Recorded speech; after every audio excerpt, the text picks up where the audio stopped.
Rouhani পথচলা পর্ব ৩ দোয়ার শক্তিতে নতুন সূর্যোদয়।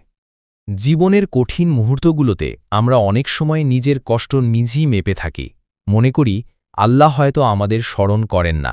কিন্তু ভাই, এমন কোনো মুহূর্ত নেই যখন আল্লাহ আমাদের কাছে আমাদের আরতি শুনতে অনিচ্ছুক থাকেন।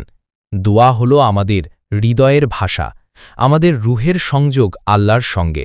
যখন মনে হয় সব পথ বন্ধ, তখন দুয়ার হাত বাড়িয়ে নেওয়া আমাদের অন্তরের অন্ধকার দূর করে আলোর প্রবাহ বয়ে আনে।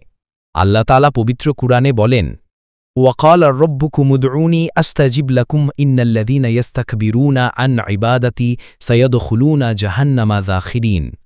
অর্থ, এবং তোমাদের রব বলেছেন, আমাকে ডাকো, আমি তোমাদের ডাকে সাড়া দিব। নিশ্চয়ই যারা আমার ইবাদত থেকে ঘৃণা করে তারা সম্মানহীন অবস্থায় জাহান্নামে প্রবেশ করবে। এই আয়াত আমাদের শেখায়, দোয়া আমাদের সবচেয়ে শক্তিশালী অস্ত্র। নিজের যন্ত্রণা, আশা, ভালোবাসা সব আল্লাহর কাছে বলো, কারণ তিনি তোমাদের আরতি শুনেন এবং পূর্ণ করবেন। এই দোয়াটি মুখস্থ করুন। আল্লাহুম্মা ইন্নী আউযু বিকা মিনাল হাম্মি ওয়াল হাজনি ওয়াল আজজি ওয়াল কাসলি ওয়াল জুবনি ওয়াল বুখলি ওয়া দলঈ দাইনি ওয়া গালাবাতির রিজালি। অর্থ, হে আল্লাহ, আমি আপনার কাছে আশ্রয় চাই দুঃখ এবং শোক থেকে, দুর্বলতা এবং অলসতা থেকে, কাপুরুষতা এবং কৃপণতা থেকে, ঋণের বোঝা থেকে এবং মানুষের অত্যাচার থেকে।